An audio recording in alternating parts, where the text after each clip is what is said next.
일하는 국회를 만들겠다던 20대 국회가 결국 스스로 만든 법을 스스로 어기며 개점 휴업에 들어갔습니다. 이 같은 국회의 고질적 태업을 방지할 근본적 대책이 필요하다는 목소리도 높아지고 있습니다.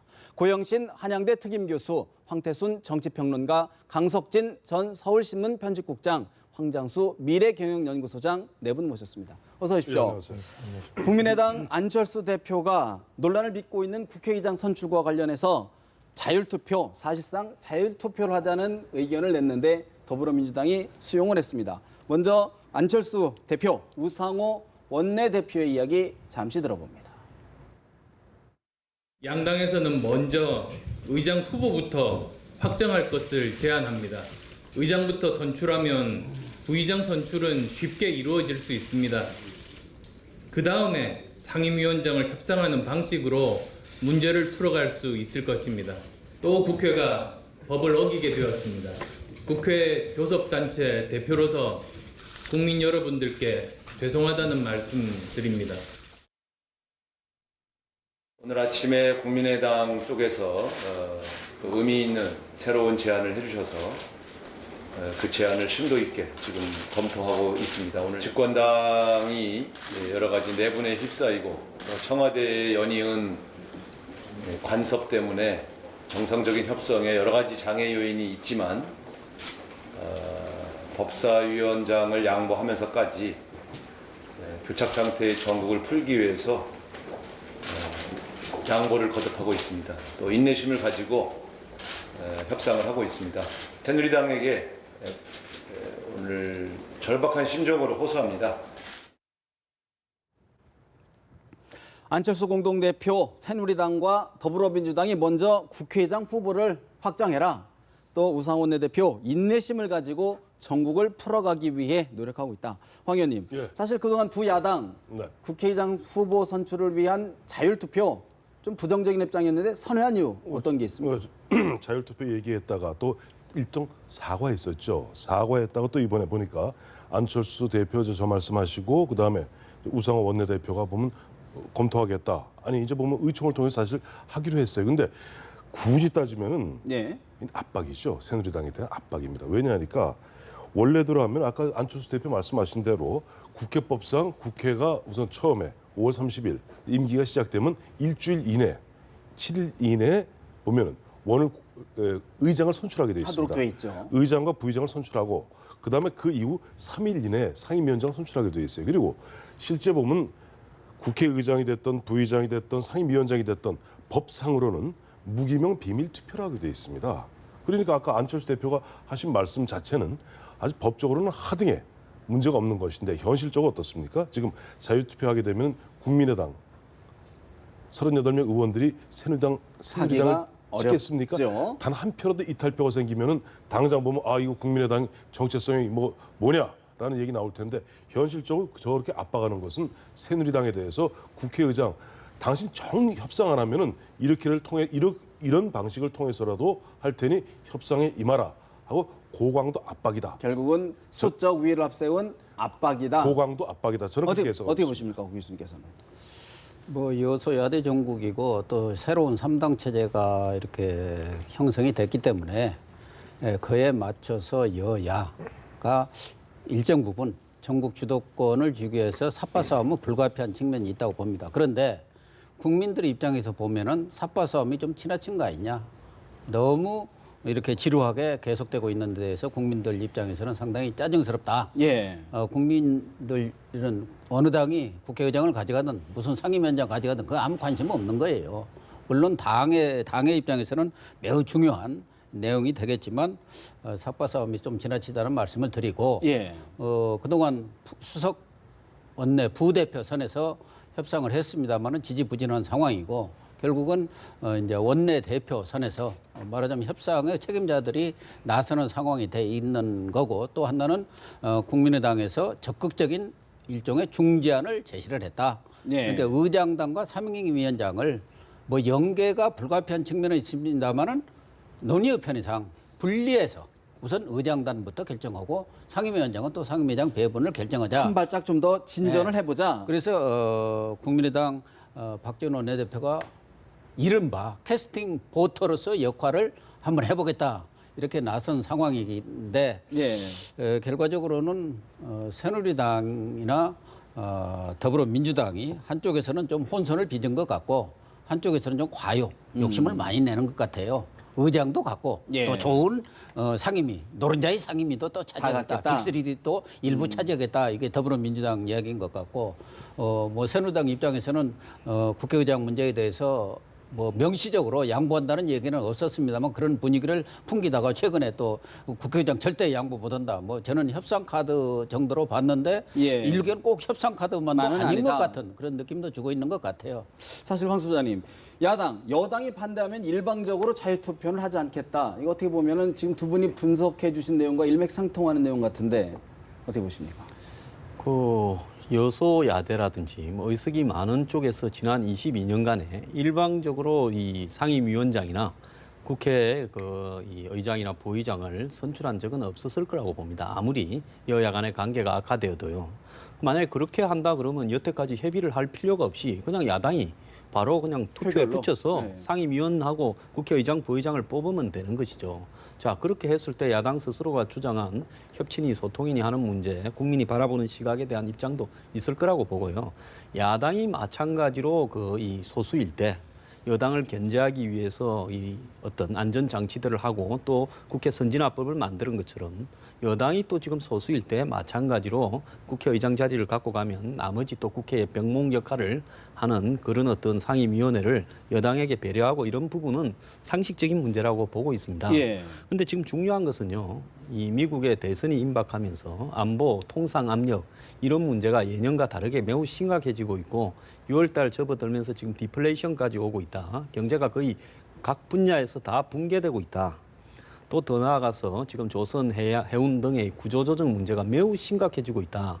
이렇다면 신속히 국회를 열어야 될 문제가 과거처럼 민생 상투적으로 이야기하는 거하고는 좀 다른 문제가 있습니다.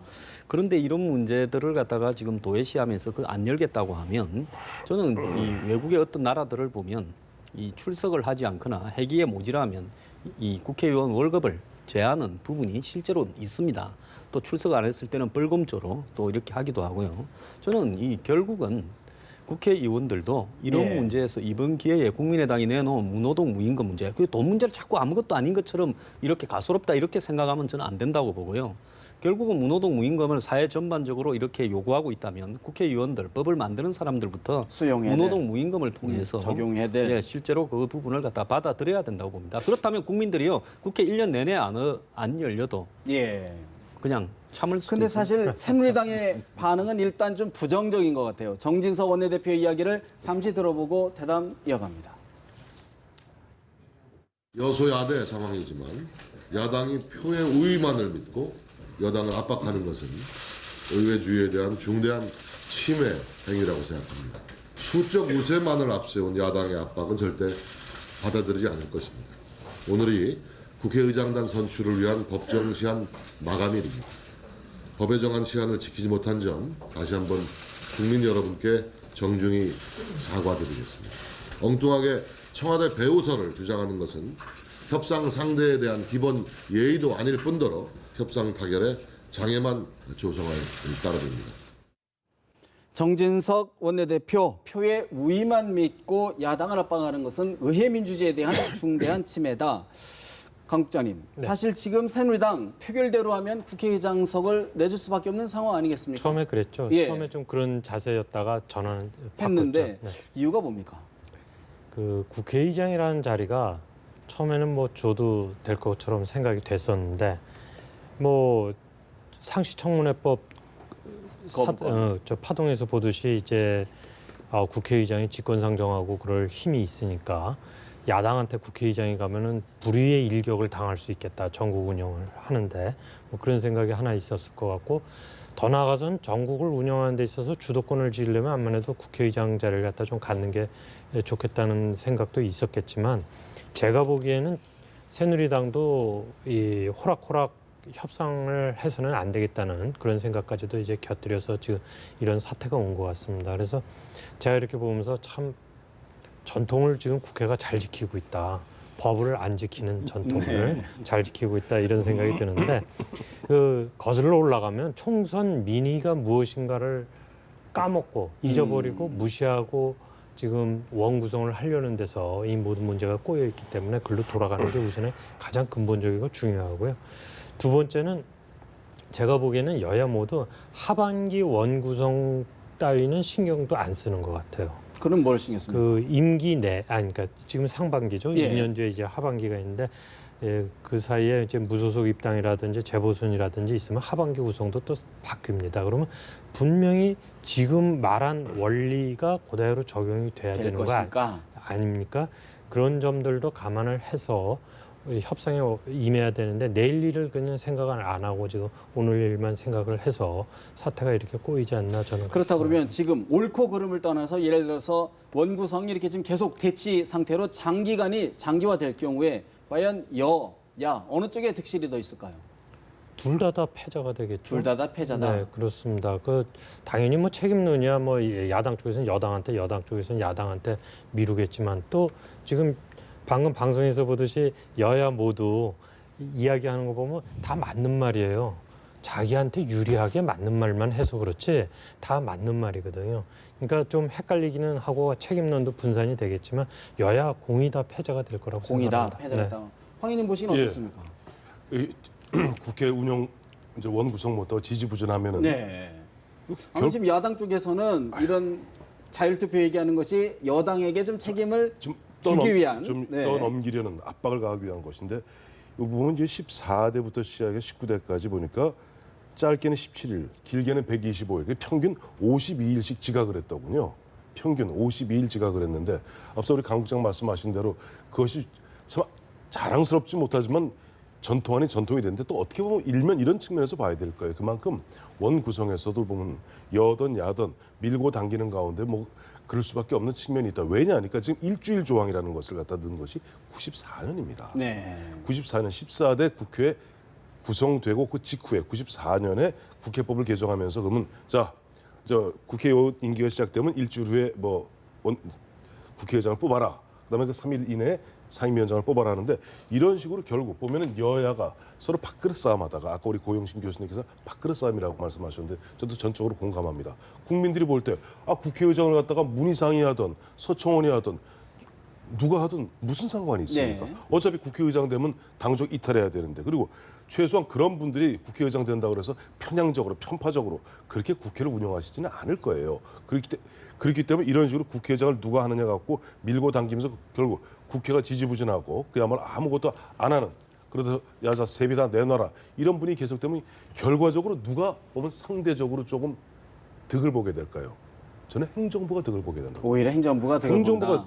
행정부가 득을 보는 것이죠. 사실 행정부 장관도 이런 얘기하죠. 장관이 국회만 안 나가면 장관도 해볼 만하다는 거예요. 장차관도 국회 상임위원장 국정감사 안 나오면 해볼 만하다. 이런 분위기에서 이 지지부진하게 됐을 때 당장은 좀 보면 아마 행정부 좀 편할 겁니다.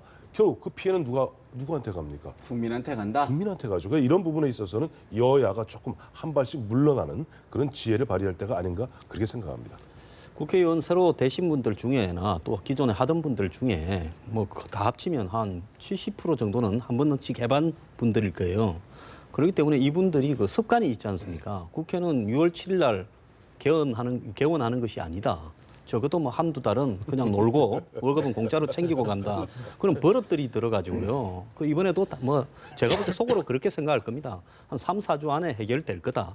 제가 봐도요. 100% 해결되게 돼 있습니다. 그러니까 언론이나 국민들이 안타까워할 필요가 없고요. 국회의원들이 또 보면 65%가 돈을 갖다가 부동산 투자나 주식 투자로서 돈을 잘 버는 사람이에요. 65%가 재산이 많이 늘어났습니다. 그렇다면 굳이 세비 안 받아도 먹고 사는 데는 지장이 없는 분들이니까요. 네. 우리가 집중해야 될 부분은 일하지 않고는 돈 받아가지 마라. 네. 이 부분에 집중하는 것이 저는 맞다. 공연이 뭐 국회가 열린다고 생산적인 거 하겠습니까? 또 청문회 한다고 열리면 이제 지금까지는 예고편이고 본격적인 쌈박질을 네. 할 겁니다. 국회 부용론까지는 아니지만 어쨌든 세비 반납 쪽에 지금 방점을 두고 계시는데 고 교수님 사실 지금 야당에서는 지금 이 교착 상태가 이른바 청와대가 배후에서 자꾸 이렇게 조정을 하기 때문에 안 된다. 더불어민주당에서 좀 강하게 얘기하고 있거든요. 만만한 게 요새는 청와대 아닙니까?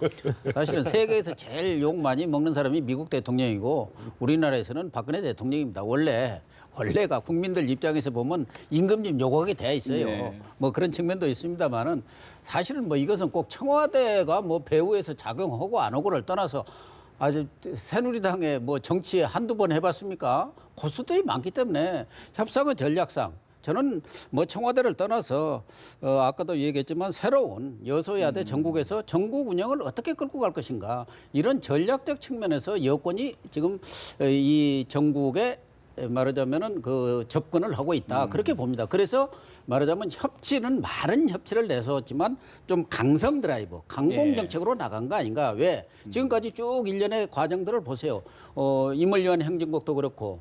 그 국회법 개정안. 상시 청문회 국회법 거부권, 그다음에 국회의장 문제 이런 부분에 있어서 일관되게 여권이 좀 양보할 거라고 다 생각했는데 근데 오히려 강공으로 나가고 있는 것은 역시 거야의 힘을 보여줌으로 인해서 일종의 약자 코스프레랄까요? 그렇게 됨으로 인해서 말하자면 거야가 힘을 쓰는 걸 보여주면서 약자로서 우리가 이렇게 힘이 없다. 여당이. 하고 싶어도 못한다. 그렇게 되면은 결국은 지금 지리멸렬한 새누리당의 입장에서는 적을 밖에 두어야 이 안에 그러한 지리멸렬상도 보완이 되고 보수층을 결집시키죠. 보수층이 볼 때는 야 이렇게 우리가 잘못 찍었구나.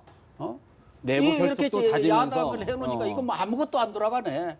이러한 전략적인 자원에 그건 뭐 잘잘못을 떠나서 하나 전략적으로 어떤 전국 운영의 어떤 그 프레임을 짜고 있는 것이 아닌가. 그것이 내년 대선까지를 겨냥해서 여권이 어떻게 전국을 끌어갈 건가. 그렇지 않다고 하면 자칫하면 레임덕에 빠질 수밖에 없고 야당의 거야에 끌려가는 그런 상황을 방지하기 위해서도 좀 강성 드라이브를 일부러 걸고 있는 것으로 저는 보고 있습니다. 여소야대 전국을 끌어가기 위한 전략적이다. 저는 고 교수님 말씀에 상당히 동의하는 게 뭐냐 이런 게 있습니다. 과거 집권 여당이 과반을 넘은 상태에서 막 밀어붙이면 이 정부 여당이 말이지 힘을 바탕으로 야당을 무시하고 밀어붙여 이야기하는데 지금 사실 거꾸로 돼 있거든요. 야당이 지금 물론 뭐 1당은 더불어민주당, 이제 3당은 국민의당입니다만 두 당을 합치면 몇 석입니까? 123, 38석, 161석이에요. 막강한 과반입니다.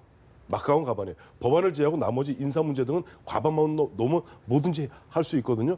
그런 상태에서 지금 새누리당에서 은연중에 비쳐 보이기를 갖다 바라는 모습이 바로 그런 거죠. 아니 왜 우리가 좀 과반 넘어서 우리가 좀 이렇게 좀 힘쓸 때는 그 왜 너 근육 자랑하냐고 그렇게 정부 여당을 질타하던 사람 국민들이 야당이 과거 우리보다 더 보면 이른바 근육 자랑하면서 막 힘으로 밀어붙이고 자유투표하자고 그러는데 왜 가만히 있지? 우리 이렇게 진짜 약해. 말이 여당이지 122석밖에 안 돼. 그래도 그게 너무 길어지면 길어지면 제가 그랬잖아요. 길어지면은 박근혜 대통령이 늘 보면 이번 총선 전에 뭐라고 그랬어요. 박근혜 대통령의 기본 시각은 국회가 굉장히 여의도 국회라는 것이 굉장히 비생산적이고 근데 국정에 발목을 잡고 실제 내 집권 기간 내내 일을 한번 하게 해다오. 내가 그렇게 목에 피가 맺히도록 서비스산업발전 기본법 등을 갖다가 통과시켜달라고 그러도 이거를 통과시켜 놓고 일을 못했을 때 질타하는 건 질책을 하는데 받겠다. 일을 못하게 하지 않았느냐. 이런 부분들을 더 극명하게 이야기함으로써 어떻게 보면은 앞서 말씀하신 대로 어쩌면 굉장히 분열되어 있고 지금 아직 지리멸렬해 있고 아직도 좀 망연자실해 있는 보수들 입장에서는 이거 뭐 한 161석 된다고 이렇게 근육 자랑인데 이거 정권 바뀌었다면 큰일 나겠구나 하는 경각심을 불러일으키는 그런 측면도 없지 않아 있죠.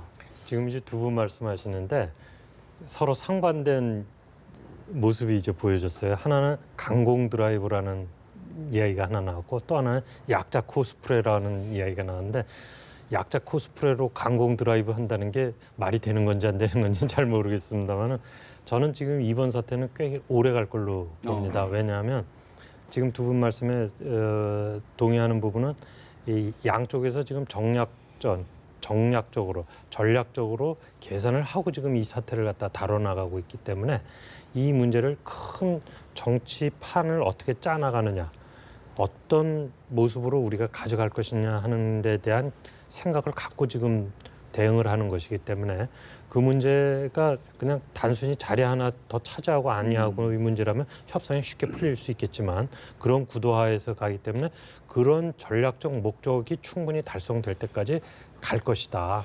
그렇다고 한다면 아까 우리 황태순 소장께서 말씀하신 것처럼 이게 뭐 51일, 52일이다 그러는데 그 이상도 갈 수 수도 있겠다. 있다. 저는 그렇게 봅니다. 네. 예, 제가 볼 때는 말입니다. 더민주의 아마 김종인 그 대표가 본인이 대표 임기 물러가기 전에 한번 이 대표 연설을 한번 하고 싶을 겁니다. 원구성 원내 예, 그렇기 때문에 하죠. 거기에 또 뭔가를 전달을 하려고 하지 않겠습니까? 그런 부분이 있기 때문에 이 가도 뭐 7월 초에는 대충은 해결될 거다 이렇게 보고 있는데요. 예. 또 그리고 여기서 가장 좋은 방법은요. 저 안타까워하는 것보다 이 전 국민이 힘을 모아가지고 이 세비 받아가지 말라고 하면요. 예. 아니 돈으로 하는 것이 가장 빠릅니다. 예. 왜냐 돈에 굉장히 민감한 분들이거든요. 네. 그것 때문에 맨날 안 좋은 데도 많이 가시고 하잖아요. 예. 국회의원 배지도 놓고요. 그러기 때문에 그런 부분으로 몰아가면 예. 아마 제가 봤을 때 신경이 쓰여서 큰 크게 압박이 될 올해는 못 것이다. 버틸 거라고 보는데 지금 기껏 해봤자 법사위 운영위 예결이 예. 이 세 개를 어떻게 갖고 가느냐 그중에 한 개쯤 덜 갖고 가느냐 더 갖고 가느냐 이 논란 아니겠습니까? 예. 아마 새누리당 보고 2개만 해라 그러면 타협이 될 겁니다. 예. 그런데 이제 새누리당이 현재 3개를 이야기하고 있고 그런 부분 때문에 예상보다는 크게 지금 서로 간에 의견차가 많은 쟁점이- 것도 아니에요. 네. 다만 이 양쪽 다 이걸 갖다 조금 갖고 갈 필요가 자신의 지지층이나 또 내부 문제 또 국민의당이라는 제3당의 문제가 있기 때문에 그 작전상 저렇게 하는 부분이다 보기 때문에요. 새누리당에서 얘기하는 게 지금 운영이 정무위 꼭 가져가야 된다. 운영이 이제 대통령실 예. 뭐 이런 게 걸려 있는데 어느 쪽 더를 좀 중시해야 된다고 보십니까?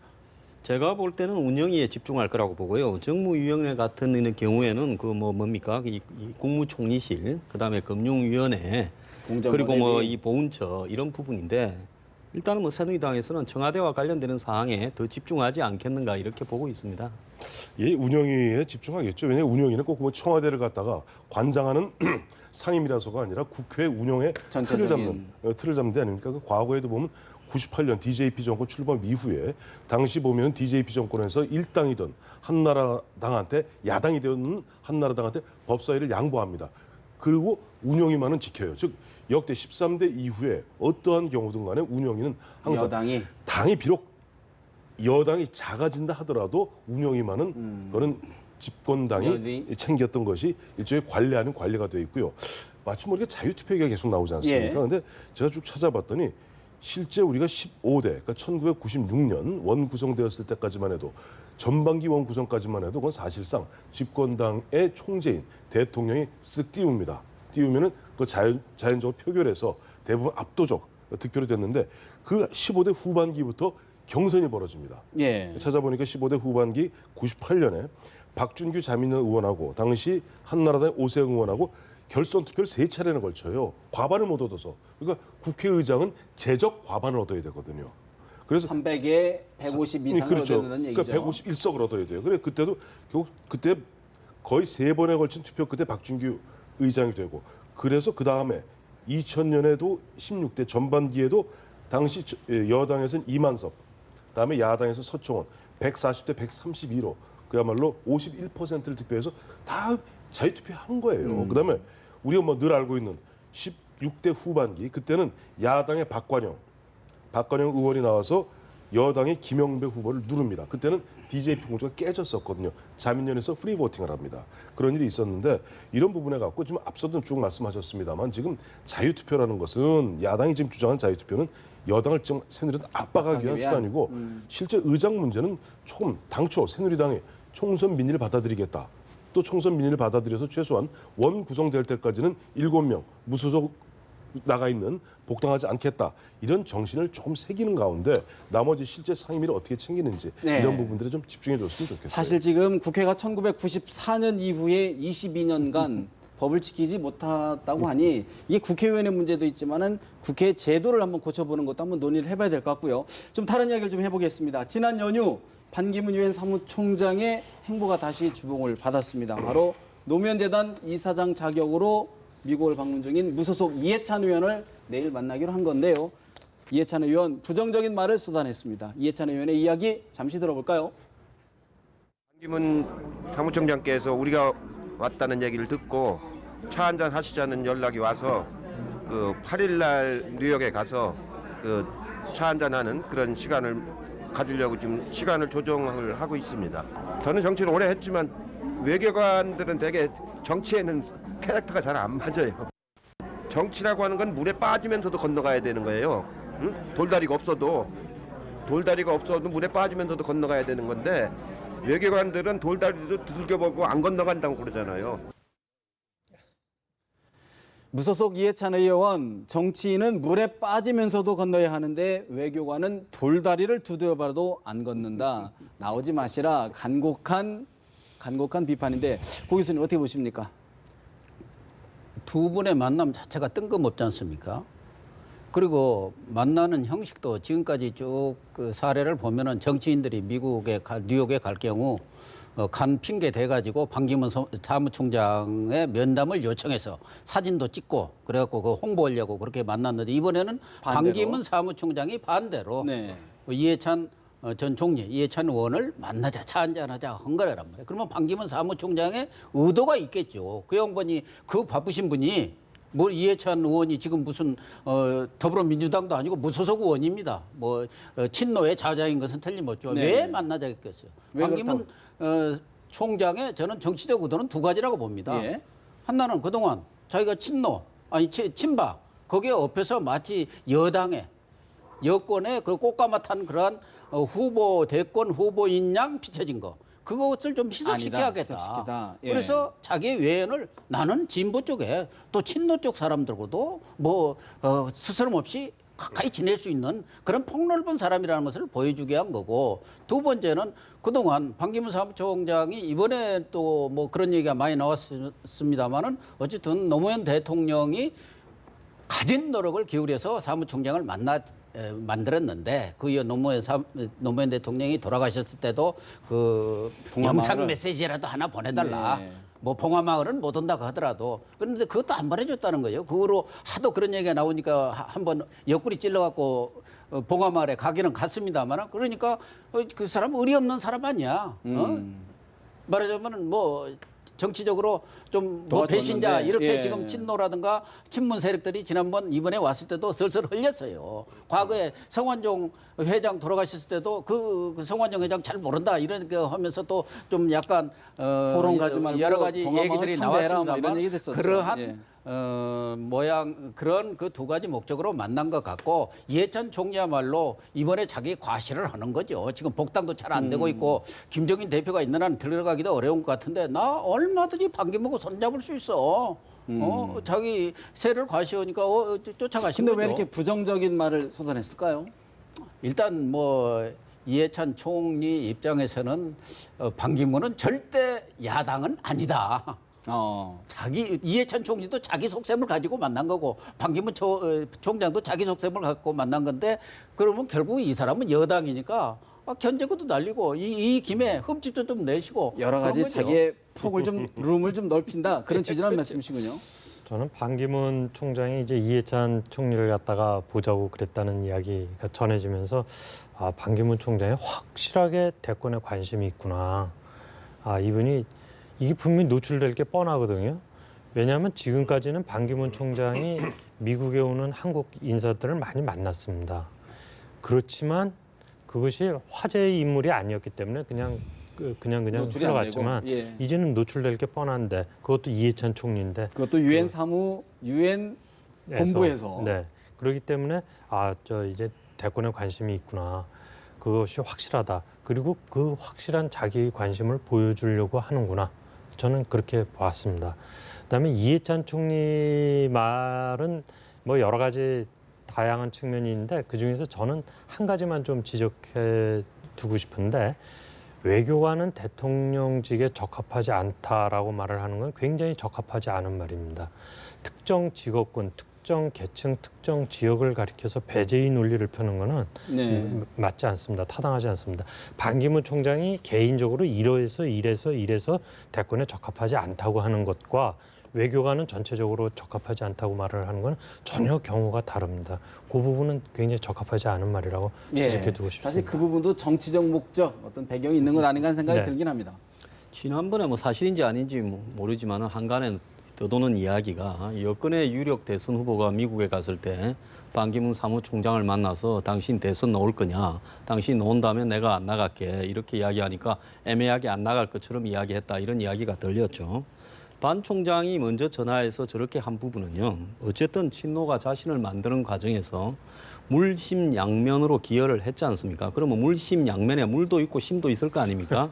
자, 이 부분에서 반 총장은 결국은 친노가 본인에 대해서 비판하고 그다음에 검증하고 공격하고 이렇게 하게 되면 불편한 일이 생길 수 있죠. 사실 반 총장 같은 경우에는 검증의 사각지대에 이 유엔 사무총장을 한다라는 핑계로 있다가 내년에 또 바로 안 오고 한 3월 달까지는 외국에 돌다가 한 4월 달쯤 들어와서 갑자기 이렇게 나서는 게 가장 좋았는데 지금 총선의 예상외의 참패로 인해서 조기에 밀려서 등판을 했고 또 본인도 지지율에서 좀 격차를 벌여야 되겠다는 필요 때문에 그 부분에 동의를 해줬을 거라고 봅니다. 이런 부분에서 친노가 지금 반 총장을 향해서 검증이나 이런 카드를 끄집어낼 때는 굉장히 불편할 수 있죠. 왜? 지금까지는 유엔 사무총장직을 하고 있으니까 존중해주자 해서 안 했는데 이제는 이번에 이분이 한국에서 출마할 뜻이 사실상 다 출마사로 이렇게 받아들여지는 말을 하고 갔기 때문에 그렇게 할 수 있어요. 그런 부분 때문에 또 만나서 안 나갈 것처럼 그쪽도 할 수 있을 것처럼 애매하게 이야기하면서 서로 안면 때문에라도 공격을 갖다가 둔화시킬 수 있는 부분을 그런 수를 두는 비판을 거는 좀 완화시키기 위한 본인은 정지 작업이다. 본인은 어차피 정치인으로서 선언을 한 마당에 정치적 행동을 필요성에 따라서 하는 거죠. 세 분 말씀하셨는데 크게 둘은 아니네요. 근데 저는 아까 우리 강 국장님과 거의 비슷한 생각인데 뭐냐니까 일단 뭐 친노 지금 보면 일단 5월 25일 날에서 5박 6일 동안 들어오자마자 5박 6일 동안 뭐 보면 관훈클럽, JP 만나고 이미 행보 다 했잖아요. 그리고 이번에 이해찬 의원도 얘기했습니다마는 아니 반기문 사무총장이 야권 후보로 나올 가능성은 전무하다고 보거든요. 그럼 여권 후보예요. 그럼 어쨌든 지금 나오든 내년 나오든 검증, 흠집 내기 이런 건 뭐 네거티브 이거는 어차피 건너야 됩니다. 그래서 저는 오히려 이번에 친노의 좌장 중에 좌장이고 지금 노무현 재단 이사장이죠. 이해찬 의원 갔다가 오셨는데 한번 봅시다라고 유엔 본부로 모신 거는 사실상 선전포고다. 선전포고다. 선전포고 싸우겠다는 선전포고가 그런 의미가 아니라 나는 나가겠다 하는 부분들을 오히려 한번 못을 더 박는 것이 아닌가. 그리고 많은 분들이 이제 이렇게 얘기해요. 얼마 전에도 정세균 전 대표 같은 경우는 뭐 비전 내가 장관을 같이 해봤더니 뭐 비전도 경륜도 없어 보인다. 또 이해찬 전 총리 같은 경우는 내가 총리 때 밑에 외교부 장관이었는데 이렇다. 계속 얘기하고 있지 않습니까? 근데 많은 분들이 이제 보면 일종의 의리론이에요. 뭐 노무현 참여정부에서 이렇게 만들어줬는데. 배출한 총장인데. 근데 당장 그 나오는 얘기가 뭡니까? 저쪽에서. 무슨 얘기하는 거야.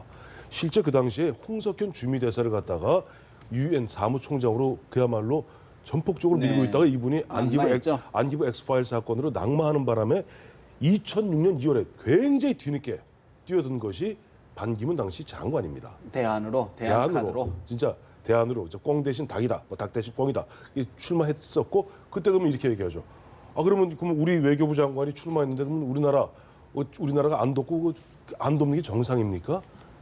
그러니까 그런 부분에 있어서 지나친 생각하는 기대차가 다르더라고요. 지나친 생색내기는 좀 곤란하다. 또 오죽 사실은 보면 오죽 보면은 좀 궁세 가면은 그 문제 그 의리론 갖고 지금 흠집을 내려가느냐 하는 불편한 시각이 있는데도 맞을매를 좀 미리 맞겠다라는 생각이 있는 건 아닌지 생각이 드는데 사실 야권에서는요 이른바 지금 잠룡들의 제 목소리를 좀 내기 시작했어요. 이른바 이제 김부겸 대구 민주당 의원이 이제 사실 지난 4일 날 국회에서 토크 콘서트를 열었는데 김부겸 의원의 이야기 잠시 들어볼까요? 이 국면에서 어떠한 역할도 안 하고 그냥 지나갈 생각은 없다. 또 개헌하고 나면 어차피 6월 중에는 어떤 행동인지 입장을 정해야 됩니다. 어떤 역할도 안 하고 그냥 지나갈 생각은 없다. 고 교수님, 사실 여러 가지 해석이 나오는 것 같아요. 역할을 하겠다라는 취지인데 또 처지가 유승민하고 비슷하다 뭐 이런 얘기를 해서 친노 반문 세력한테 밀려가지고 자기도 지금 힘을 쓰지 못하고 있는 외톨이 신세다 뭐 이런 뜻도 비친 것 같은데 거기에서 가장 중요하게 제가 본 것은 통합을 주장하고 나선 것이죠. 야권 통합이 돼야지 말하자면은 1대1 구도가 아니고 총선과 같은 일여 다자구도의 대권이 치러진다면은 이건 질 수밖에 없는 선거다. 그렇기 때문에 자기가 통합의 지도자로서 통합의 어떤 후보로서라면은 한번 해볼 용의가 있다. 이것은 결국은 그동안 야권에서는 문재인, 안철수라는 부동의 양강구도가 있는 상황 속에서 김부겸 의원으로서는 그동안 정치적 공백도 있었고 여기에 어떻게 돌파구를 뚫을 것인가. 그동안 뭐 본인의 어떤 정치 철학도 통합이라든가 지역주의 극복 이것을 가지고 끝까지 오랫동안 싸워왔고 그런 경험과 경륜을 지금 인정받고 있는 상황이기 때문에 현재의 상황을 돌파하기 위해서는 자기는 이런 야권 통합 문제 이런 것을 적극적으로 걸고 나가면서 국민의당과 더불어민주당이 통합하고 거기에서 말하자면 빅텐트를 지어갖고 같이 경쟁에 붙여서 능력 있고 말하자면 지지율이 높은 사람이 대권 후보로 나가서 여당과 싸워야 내년 대권에 이긴다. 그러니까 자기로서는 나름대로 대권 어떤 그 플랜이랄까 이런 것에 대한 일단을 지금 피력을 했다고 봅니다. 문재인, 안철수 양강구도로 굳혀지는 거를 좌시할 수 없다. 그렇죠. 어떻게 보십니까? 김부겸 의원으로서 이런 생각이 있겠죠. 뭐 부산에서 지난번에 문재인 대표가 됐는데 그거는 대구에서 자신이 되는 것보다는 훨씬 쉬운 일이었다. 자기는 거듭 도전해서 이번에 겨우 된 거 아니냐. 그런데 문재인 대표는 이번에는 출마도 하지 않았지 않느냐. 그럼에도 불구하고 당은 친노 세력, 친문 세력화되어서 본인의 어떤 대권 구도라는 부분에서 지금쯤이면 유력 대선 후보로 자기를 좀 부각도 해야 될 건데 그런 어떤 부분 때문에 경쟁자로 압박을 한다. 지난번에 서러운 일도 좀 겪었죠. 홍일학 의원 같은 경우에 아예 공천을 안 줘버리는 그래서 무소속으로 당선이 되지 않았습니까? 결국 자신을 견제하기 위해서 대구에서 김부겸을 당선시키지 않기 위해서 그러지 않았나라는 생각이 지금 가슴에 크게 맺혀 있을 거예요. 자, 이런 상황 속에서 자신이 대선 후보로 행보가 되는 부분은 실질적으로는 단일화나 야권 통합이 이번에는 쉽지 않을 거다라고 대다수가 생각을 하고 있죠. 그렇지만 본인은 이 지금 친문 친노에 반대하는 야권에 있어서의 또 다른 비주류 국민의당까지 포함한 판을 키워야지 본인이 이 비빌 좀 언덕이 생긴다라고 생각하지 않겠습니까? 그렇기 때문에 결국은 지금 야권 단일화가 안 돼도 3자 대결을 하더라도 다음 차기 대선에서 이길 수 있다. 이번 총선도 이기지 않았느냐라고 하는 말들이 전부 허황한 이야기다라고 비판하는 야권의 목소리가 최근에 조금씩 나오고 있습니다. 그런 부분을 등에 업고 어느 시점이 되면 야권 전체의 통합 그리고 후보 단일화 이런 부분에 목소리를 내면서 자연스럽게 더민주의 비주류를 규합하고 또 국민의당 안에 호남 세력을 규합하면서 본인이 대선 주자로서 나서기 위해서 지금 독자 행보에 시동을 좀 거는 부분이다 생각합니다. 같은 맥락에서요. 지금 안희성 충남지사도 같은 날 서울 거버넌스 리더스 조찬 포럼에 참석해서 각 정당의 틀을 잡으면 이야기 좀 하겠다라는 취지로 언급을 했단 말이죠. 같은 맥락으로 이해를 해야 될까요? 저는 그 두 사람만 이렇게 비교를 하면요. 안희정 지사가 김부겸 의원보다는 조금 행보가 조금 더 과감하다. 과감하다기보다 좀 더 한 발 앞서 나가고 있다 이렇게 생각이 되는데 그건 왜 그러냐면 김부겸 의원이 워낙 조심스러운 입장을 지금 취하고 있기 때문에 그런 거고요. 야구로 비유해서 말하면 안희정 지사는 지금 불펜 투수로 몸풀기를 하고 있다. 김부겸 의원은 투수보다는 타자로서 지금 배트 휘두르고까 말까 그러는 정도 아닌가 이렇게 생각이 됩니다. 그 김부겸 의원 말을 보면 당선된 뒤서부터 굉장히 조심스러웠다가 조금씩 풀려서 지금 아무 일도 안 하고는 넘어가지 않겠다 이렇게 말을 했지 않습니까? 그게 저는 안희정 지사처럼 2017년 대선을 놓고 이야기를 하는 거라기보다는 당권 문제도 상당히 염두에다 두고 있는 거 아닌가 그런 생각이 들고요.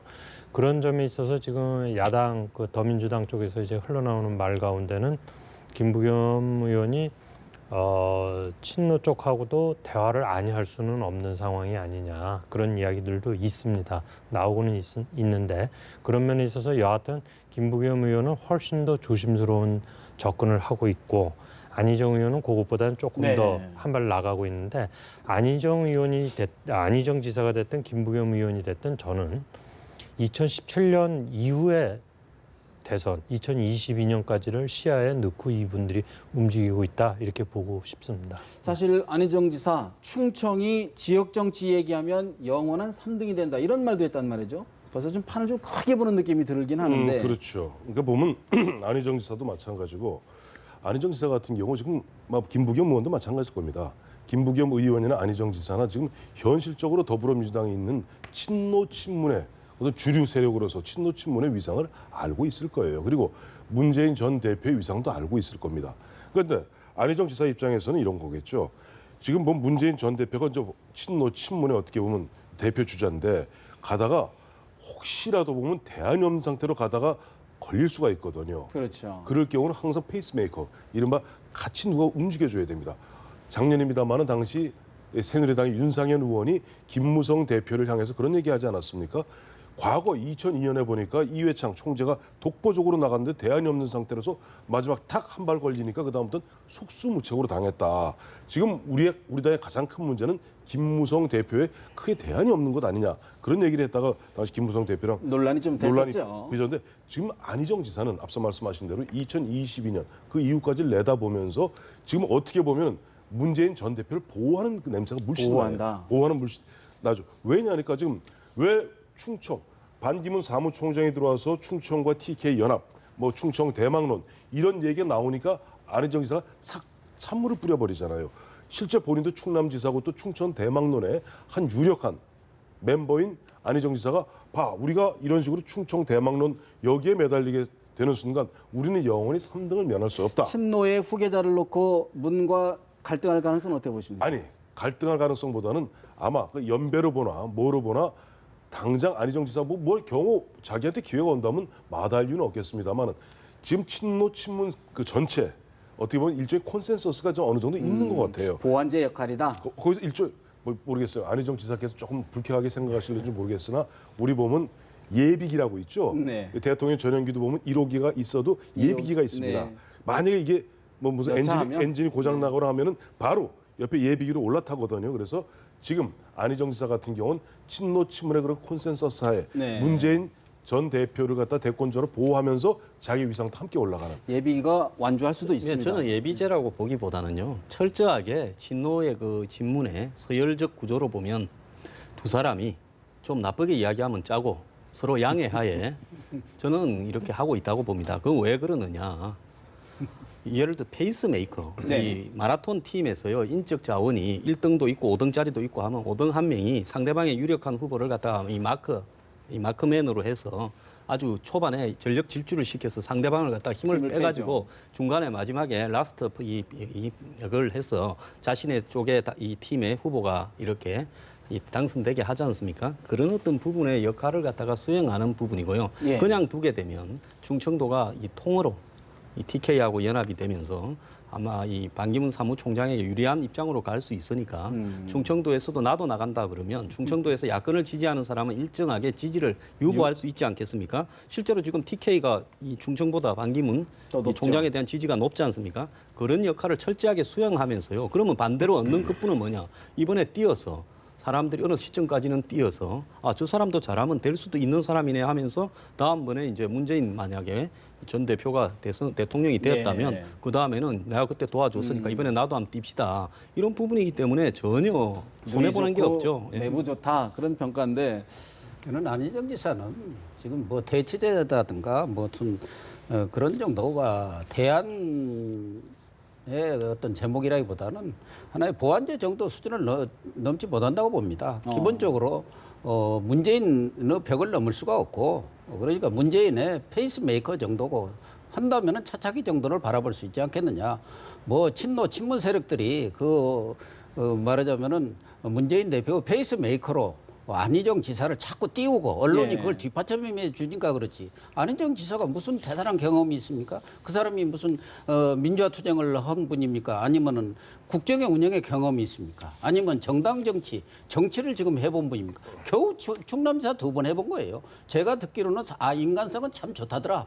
또 앞으로 싹수가 있다더라. 우리 말로 말하면은 그런 정도이지 그 여러 가지 경험과 경륜에 비하면 예를 들면 정세균 의원이라든가 예. 그런 분에 비하면은 조족지엘이에요. 제가 볼 때는. 아직까지는 그래서 네. 현재로서는 오히려 김부겸 의원 같은 경우는 하나의 여러 가지 그런 자기 스스로의 정치적 실험을 통해서 대구 같은 그런 데서 당선돼 온 분이고 벌써 국회의 경험도 많은 분이기 때문에 오히려 대체제가 된다면은 정말 문재인 대표가 안 되겠다. 호남에서도 안 되고 그렇다 한다면은 더불어민주당에서 새로운 인물, 말하자면 다크호스로 꺼낼 만한 인물이 누구냐 할 때는 오히려 김부겸 의원이 뜰 수가 있는 것이지 안희정 지사는 차차기를 내다보면서 네. 말하자면 아까 이야기한 대로 중첩권 또 일정 부분 또 친노 세력들 뭐 문재인 대표를 또 싫어하는 사람들도 있고 또 안희정 지사를 좋아하는 분들 그런 분들을 감싸갖고 가는 보완제 역할을 이번 대선은 할 수밖에 없고 그런 정도 수준에 네. 이르고 있다 저는 그렇게 봅니다. 그런데요. 또 사실 또 이제 또 하나의 잠룡 가운데 주목해야 될 부분 이제 손학규 전 민주당 대표가 목포에서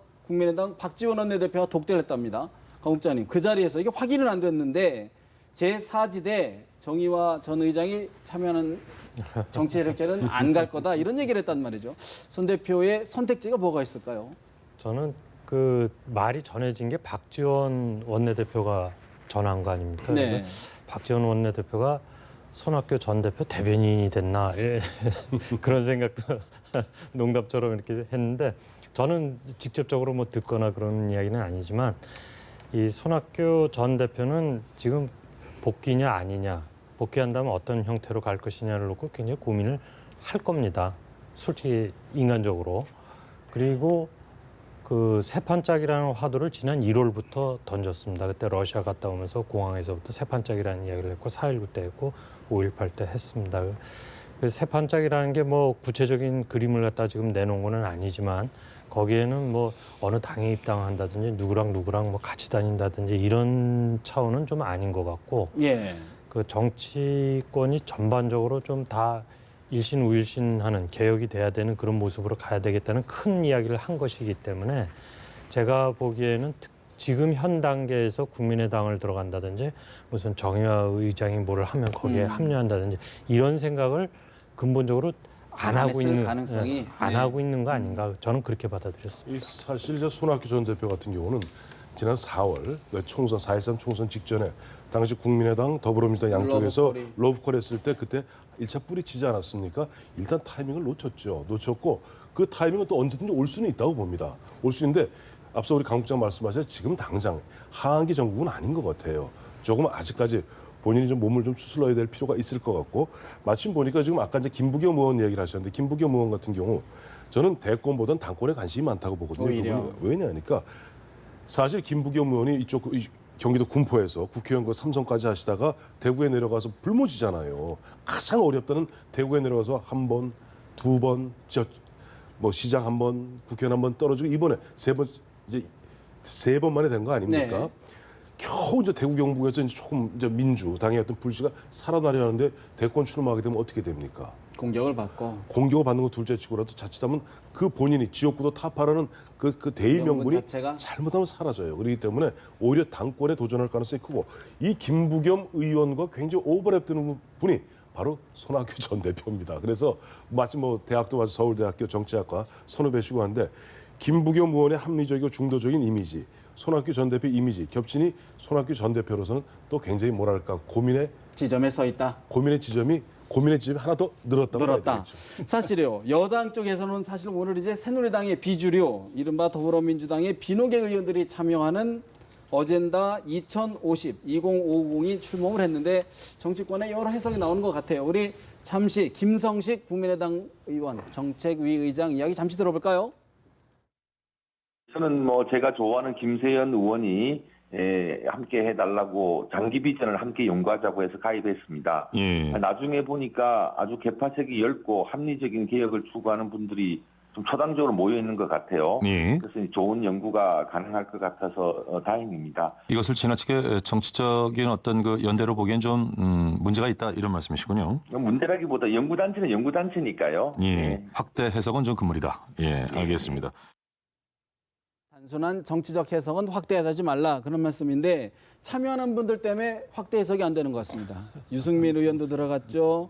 또 김종인 대표 들어가 있죠. 김성식 의원 들어가 있죠. 김세연, 김세연 이학주. 들어갔죠. 어떤 의미로 보십니까? 그러니까 제가 봤을 때 결국 이름부터 한번 봅시다. 아젠다 2050인데요. 아젠다가 이게 붙는 이름이 독일이 아젠다 2010. 이 독일이 통일되고 난 이후에 이 노동 생산성이나 통일 비용, 과도한 통일 비용 그런 것들 때문에 그 굉장히 독일이 어려워졌습니다. 그러면서 이제 비용이 굉장히 증가하고 비효율이 이렇게 되면서 독일이 과거에 유럽 최고의 공업 국가에서 무너지기 시작을 했죠. 그때 이제 이 3인당의 슈레더 정권이 이 부분을 제안을 해서 결국 이것 때문에 정권을 잃었지만 오늘날 독일이 또 유럽에 한마디로 공장이 되고 전 유럽에 물건을 파는 부분에 네. 도움이 됐다는 거 아닙니까? 그러니까 한마디로 아젠다 2010에 버금가는 한국 사회의 뭐 경제 민주화 가치를 가지고 한번 바꿔보자 네. 이런 걸 했는데 이것이 과거에 뭐 새누리당 안에도 이 경제 민주화 추진 모임, 남경필 의원 등이 하는 모임이 있었죠. 그런 부분하고는 조금 다르게요. 전부 연구 모임이라고 하지만은 다들 참여하는 사람의 마음 속에서는 이 미국의 무슨 이 지금 트럼프나 샌더스처럼 예. 어느 순간에 정치 바람이 이번에 미국에서도 만약에 대선에서 아웃사이더들이 되고 이러면 세계적으로 이런 열풍이 불고 있으니까 예. 이런 경제 민주화의 가치를 내어건 어떤 정치 집단이 형성되면 각자가 나도 그 속에서 한번 떠오르고 이 정치판이 이런 예. 새로운 아젠다에 따라서 경제 민주화라는 시대적 가치에 따라서 한번 합종 연행될 수 있지 않겠느냐. 이런 생각들을 마음에 두고 참여하고 있는 것은 사실이라고 봅니다. 그것도 아니라고 이야기하면 부정하는 거는 뭐 솔직하지 않은 거죠. 이선적이다. 어떻게 보십니까?